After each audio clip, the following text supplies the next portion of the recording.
All right, welcome back. This is episode 5 of Treehouse Vibes. I'm Luciano, if you don't know by now. And I'm Maurisa. And I'm Monica. And for today's episode, we decided that the topic is things you wish you were taught in high school that you weren't. And which one should we start with, ladies? How to manage finances. Because in high school, we definitely didn't learn how to do that. I didn't know how to manage a bank account. I didn't know to have a savings or a checking account. I learned from my parents, but I didn't learn in school at all. And I didn't learn, overdraft fees and things of that nature. Also about credit cards. Like, that you can use credit to buy things, but you don't really learn about, interest rates or how much it's going to cost you, or what the implications are going to be if you don't pay those. What if you go into collections? That's why, you have to really pay attention, monitor what your expenses are. And actually, I have a good tip that I was given once as far as credit card goes. When you first get your first credit card, what I would, recommend is use it only to buy like a cup of coffee for yourself in the beginning, because you'll be able to pay back. Say you get a cup of coffee once a day, right? And it's $2. So you'll be able to pay $40, because 10 times 4 weeks, $40 at the end of the month to pay that credit card off. You're not going over budget. You know how much you're spending, and it's not a lot, whereas you won't be able to pay it back. Yeah, also setting up like an auto pay. If you know you're going to be able to pay and you're going to have that balance in your account, setting up auto pay helps because you won't miss a payment. So it automatically helps you build credit. So I think that's important. Like, just start out small. That way you can start building your credit. You'll notice that you'll start getting, credit card in your, credit card, what is it called? Requests. You'll start getting more credit card like applications in the mail. Applications in the mail, yeah. So you'll notice that you'll get credit card applications in the mail, and that way you can build your credit scores, and you can rack more credit cards if you want, or if, you can also compare the interest rates on each credit card. And it's important to know which one has a lower interest rate, and you obviously want to pick that one over the higher interest rate. And you need, credit score is so important, even to, get personal loans if you need it for, whatever reason you need it. It's, credit score is regarded really highly. Yeah. If it's bad, the world closes their doors on you. That's literally what they do. If your credit score is bad, the world closes their door on you. Or they give you the highest interest rate and it ends up killing you. Next. So recently I've been watching Zac Efron's Down to Earth on Netflix. And something that I wish I was taught in high school is how to be more environmentally friendly.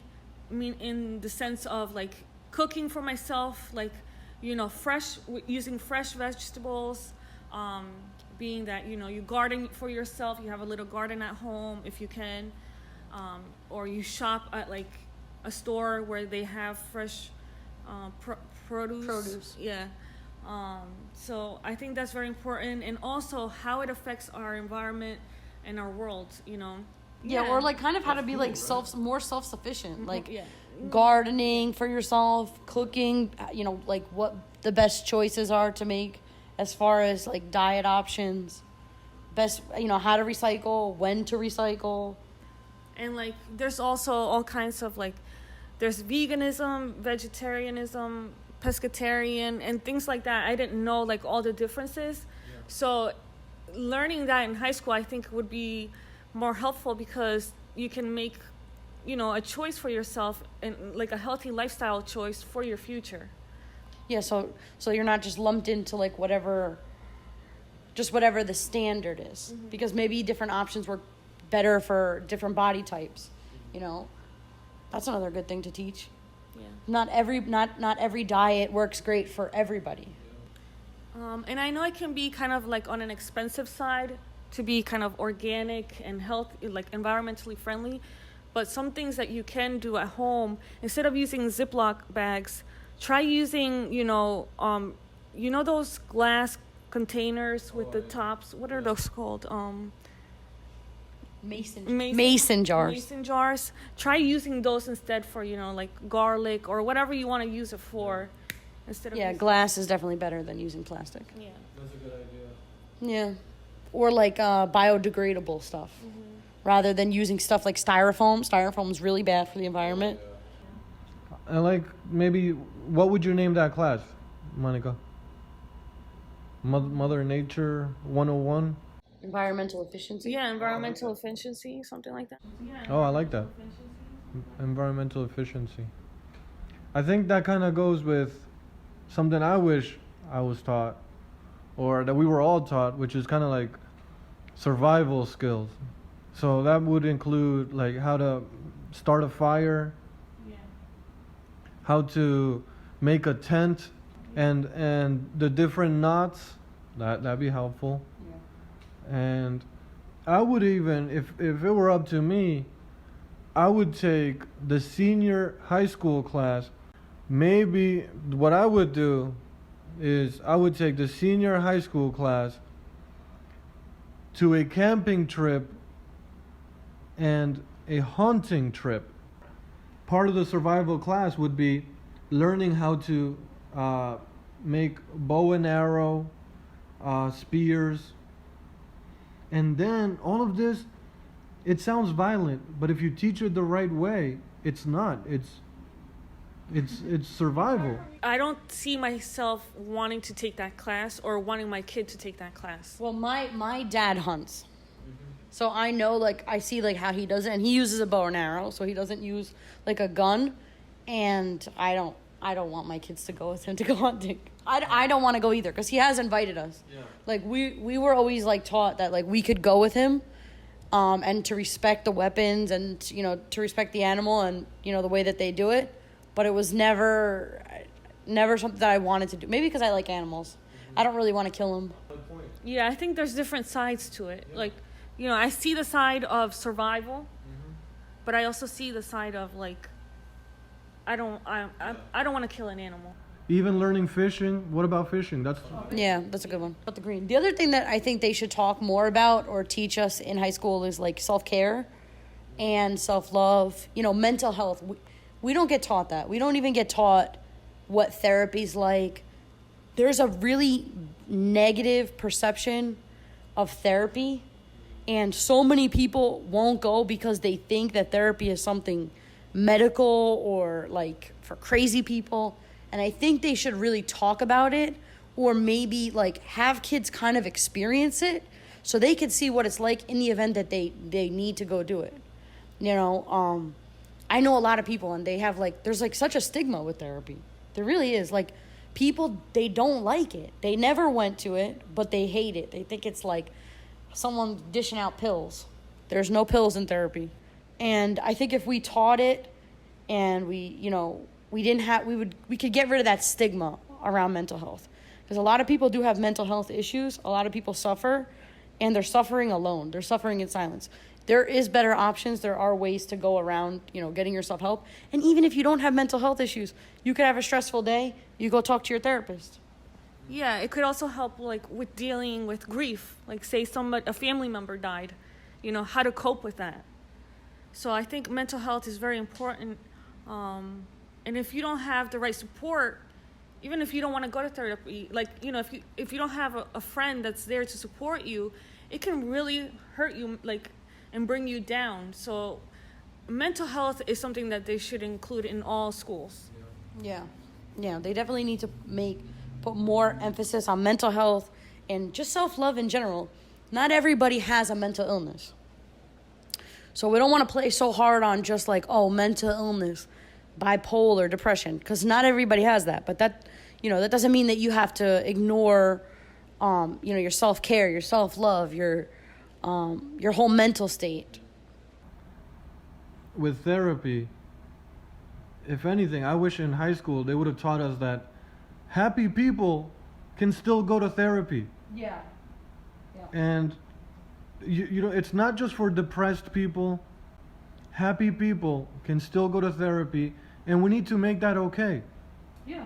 Because like Monica said, like you said, sometimes you need to hear an unbiased voice and somebody who's neutral. Sometimes you have a big decision in your life, and you don't want to go to your parents, you don't want to go to your partner. I mean, in parts you obviously should, but maybe you want to hear an unbiased voice, and you could go there. Yeah, I think it will be very helpful in high school, especially because that's when kids are really, their self-esteem is not the greatest.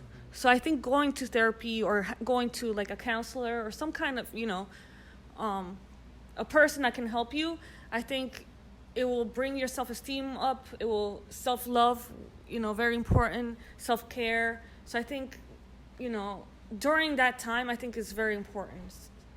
Yeah, because it's like the foundation. You're not an adult yet, but you're not really like a kid.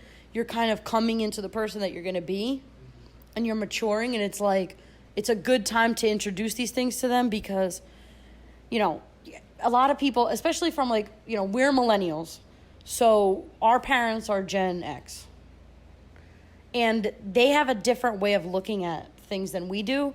So they may have taught us things or they may believe things when it comes to mental health or therapy that are way different than what they are because they still have that stigma. And if schools were teaching it in a different way, you'd get a different side of that rather than just hearing it from your parents who have maybe an older perspective on things. So I think that mental health is definitely important, and self-care, therapy, all that in general are important to discuss and to be a part of school. Yeah, it can even help you with addiction. Say in high school you have like an alcohol addiction or a drug addiction. That's perfect timing, I think, because you're young and you can go to therapy and you can tell them why you're using these substances, and hopefully they can help you overcome them. Or it could even prevent you from ever having one because you're still so young. And maybe if you're going to therapy, maybe you're less likely to get involved in something like that. Yeah, and I think with mental health in high school, maybe I don't know if a little more emphasis, but a little emphasis for the guys that it's okay to express your feelings. It's okay to be sad. I don't know if a little more emphasis, I don't want to say it like that, but just a little, I think guys need a little extra push, right? Yeah, because I think like the way we teach men is wrong. We kind of tell boys that they're different than girls. They're not. We're emotionally the same. We're the same thing. Obviously we have different bodies, but mentally we have similar things. And but we always tell boys when they cry, man up. Don't be a girl. That's a terrible thing to tell a boy. And I agree with you. I think we should teach boys that it's okay to cry. It's okay to express emotion. It's okay to say I love you. It's okay to have discussions with your friends that are more than just surface level or just sports or, it's okay to talk. I think that's a good idea. Do you think girls should be pushed to show anger? Because sometimes they're taught be feminine, be delicate. So for the guys, it would be vulnerable, show emotion, they need that extra push, right? Do you think women need that extra push of, hey, it's okay to be angry, to be to stand up for yourself? I think they do. Yeah, I think that they should. I think that they should teach girls that you don't have to be so submissive or you don't have to be a yes man. You can stand up for yourself. You could hold your own, rather than just teaching girls to always be quiet and maybe more sensitive. Maybe it's okay if you're not like that. Yeah, I actually have an issue with that because I noticed that when women are strong and they have, they voice their opinions, they're seen as A bitch. excuse my language, bitch, right? But when a man, like, I've noticed this, like, from work, like, say in retail, I had multiple store managers. One was a man and another one was a woman. And, like, it was crazy, like, how people viewed the man manager versus the woman manager differently just because she was more opinionated. I worked with you, and what she means is also, like, they were the same kind of manager. They were both great managers, and they both had similar ways of disciplining people and similar ways of handling situations. Like, they were, like, the same almost. But one was male and one was female, and everybody talked about how he was a great manager, he was a great leader, he was a strong man, and she was a bitch. Yeah. Wow. So I think it goes both ways, right? Like, we need to open our eyes and see how women are starting to speak up and, you know, saying their truth and being opinionated. But that doesn't mean that they're, you know, being bitchy. Or that they're being masculine. Yeah, exactly. So just because we're starting to be that way, yeah, I agree with you. Men should be a little more vulnerable and stuff like that. I agree with you 100%. But also, you know, don't think of a woman as being bitchy just because she's telling her opinions. Well, that's what he's saying. He's saying No, that we should teach women to be more strong, and we should Yeah. be more accepting of that. No, but what I'm saying is society sees women as bitchy Yeah, yeah, because of that. yeah. I But understand. men don't. Yeah, they don't see men that way. All right, so to not, keep spinning the topic, what's another topic you wish you would have learned in high school? Like relationship advice, being like romantic relationships or like even family or friends. I think that's important for high school. Communication skills? Yeah, Yeah. yeah, because we don't really know how to navigate a relationship, especially in high school. You're so young, you don't really know about love. This is your first experiences with love. Usually are in high school. Some people are younger, some people are older, but usually in high school is when you have your first love experiences. And if we were taught, it ties into psychology. And if we were taught a little bit more about how to navigate certain relationships, maybe we would have better relationships, or maybe, there'd be less divorce. I think that could help people a lot. They say that 50% of marriages end in divorce. Well, maybe if we went a different route, maybe they would, maybe 75% would stay married.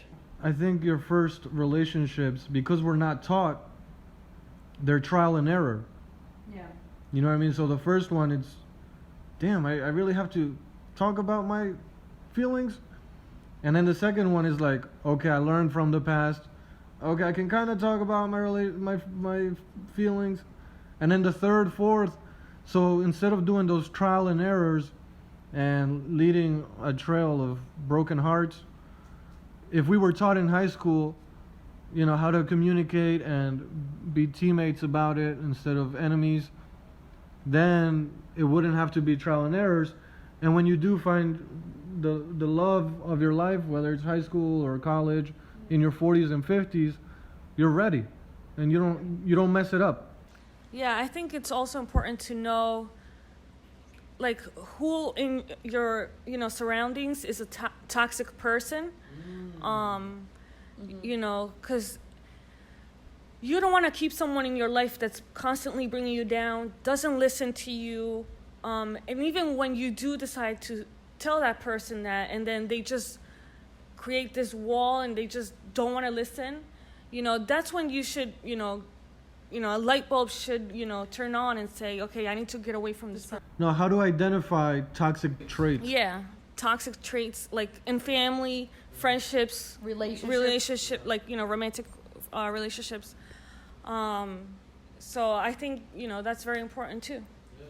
Yeah, also, like, with that is, how to get out of an abusive relationship. Because there's a lot of people in high school who are in toxic relationships or abusive relationships, and they don't know how to navigate their way out. And it becomes dangerous for them. And then they stay in the relationship. Yeah, they stay in it, they get married, they have kids, and the chain of abuse and toxicity never goes away. So we need to teach people how to get out, who to look for, what traits, what characteristics of people that are toxic or abusive are, and how to avoid them, and how to also, like, if you're in that situation, what's the best way to get me out. Because if you can't identify those toxic traits, then you kind of let that person linger on for years. And they're like sucking your life away. Exactly. That's why it's important in high school, if we're taught with communication and self-love, to identify those toxic traits in other people and in ourselves. Yeah, for sure. Yeah. So that you can cut people if you have to. You can fix whatever you gotta fix in you. And I like how Maurisa said, like, the people that are toxic, they're not sucking the life out of you.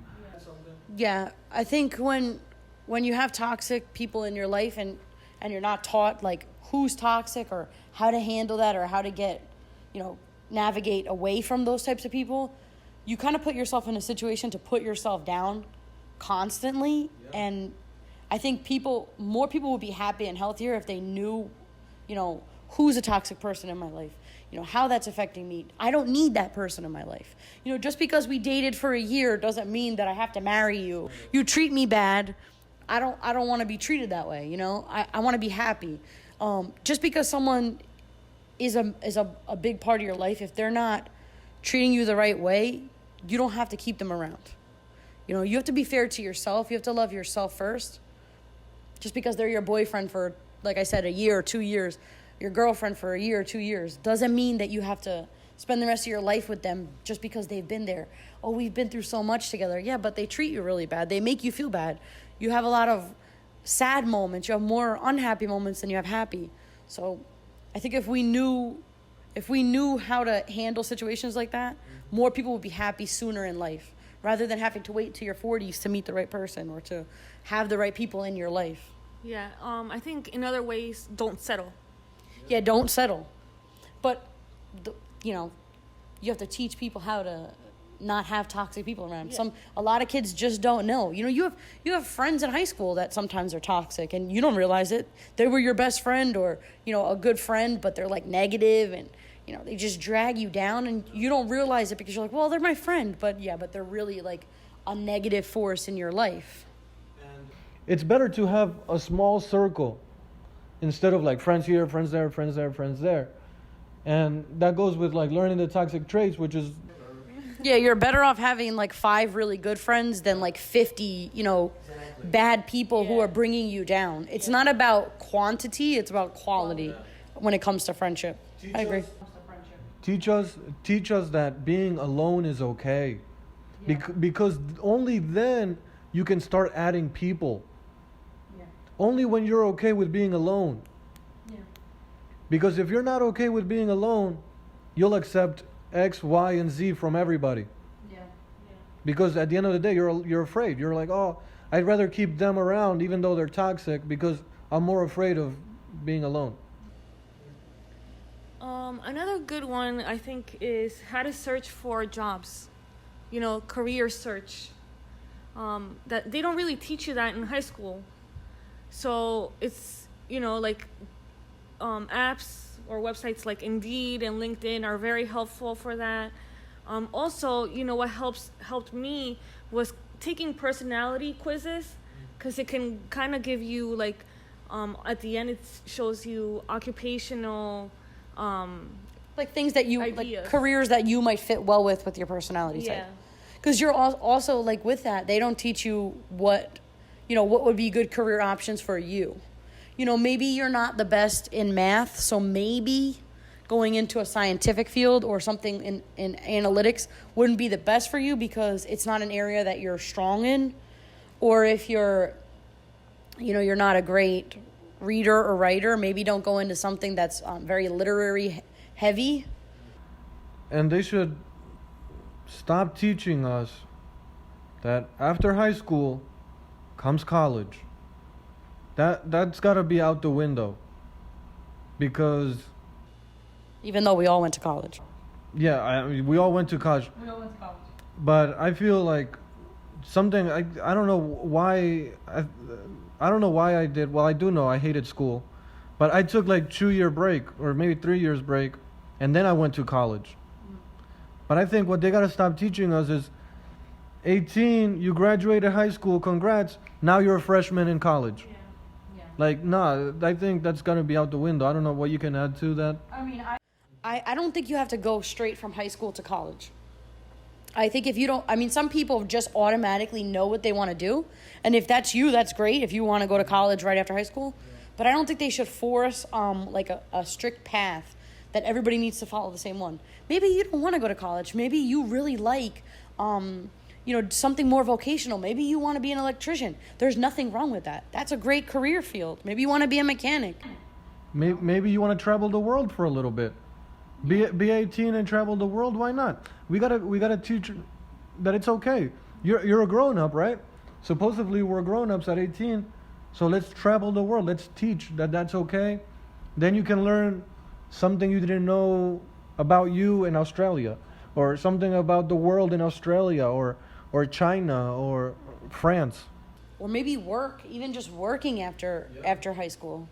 Like, then you know what you like and what you don't like, because a lot of the classes that you're taking, they're not really practical. They're lectures, so you're just learning. You're not really like doing.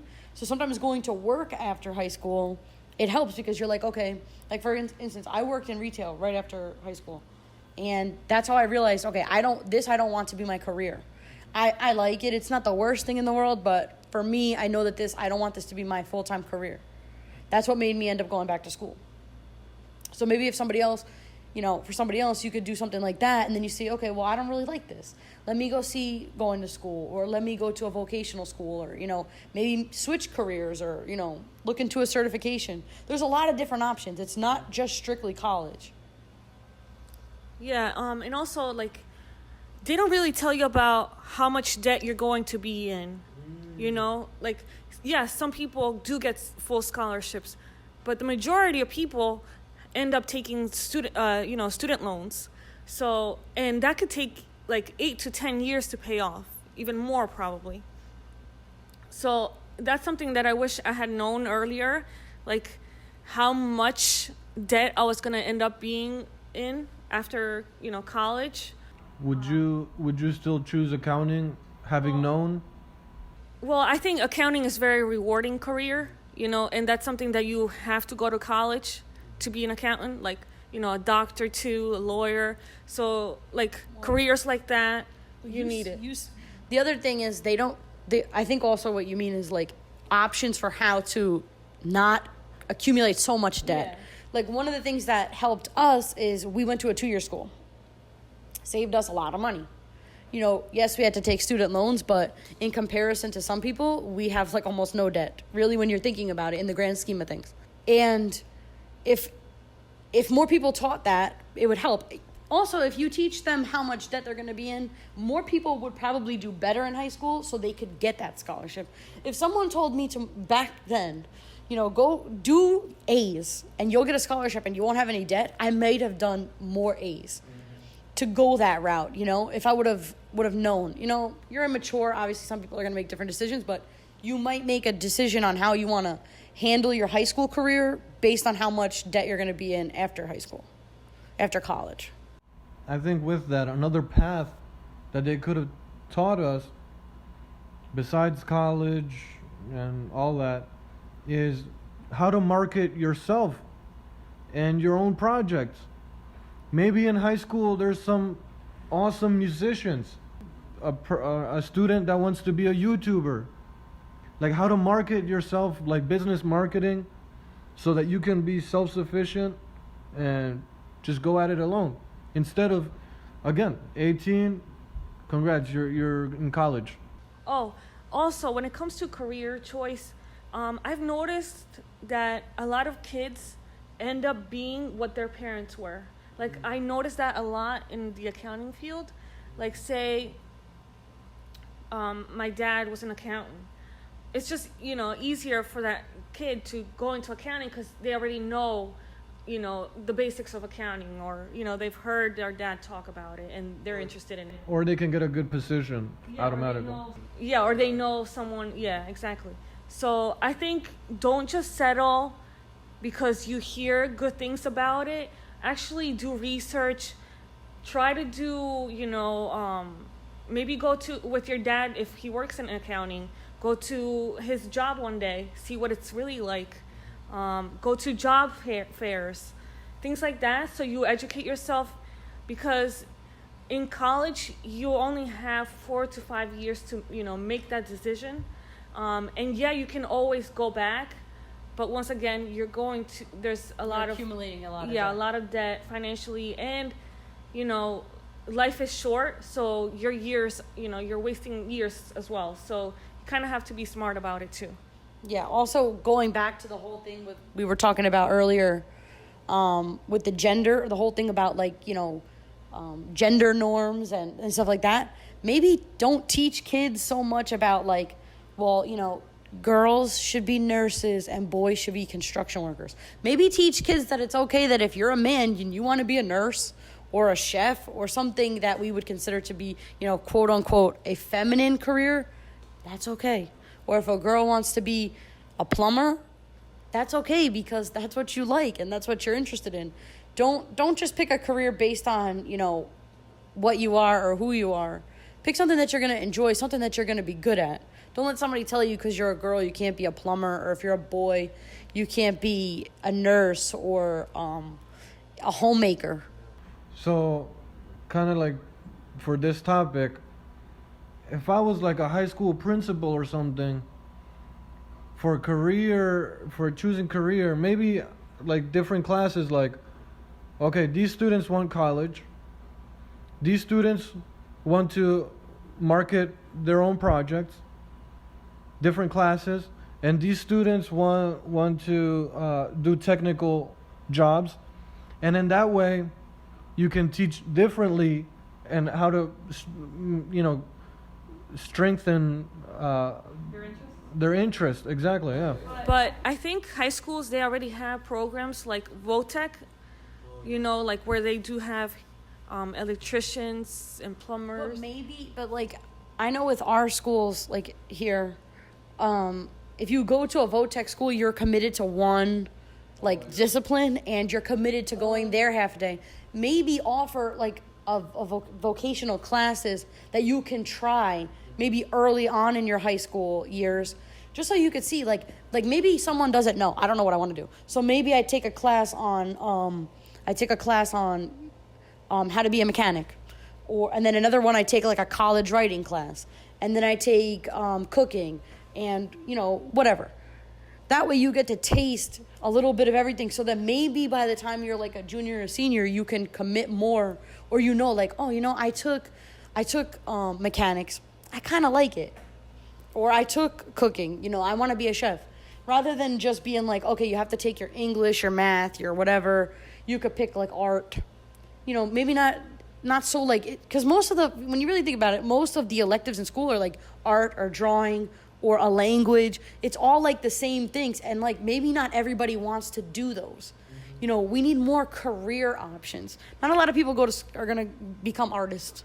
It's a fun class, but not everybody's gonna get into it, and it's too generalized. Just painting. Come on, let's go into maybe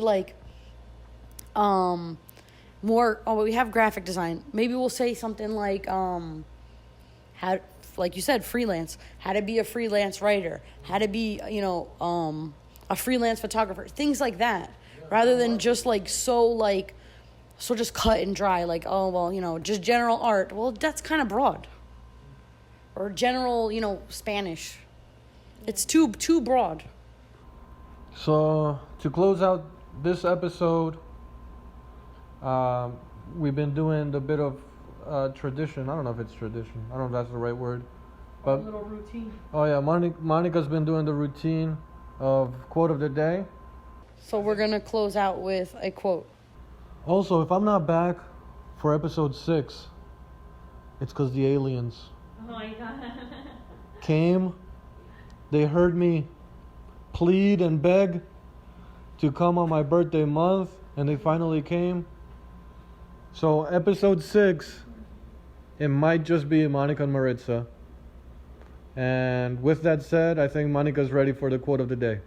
But before we do the quote of the day, I'm just going to cut it and say, don't forget to follow us if you're not already on social media at the Treehouse Vibes podcast. And here's the quote of the day. So this quote is by Confucius. So this quote is by Confucius. Choose a job you love and you will never have to work a day in your life. Yeah, that's a good one. Okay, and with that, we're out. Bye.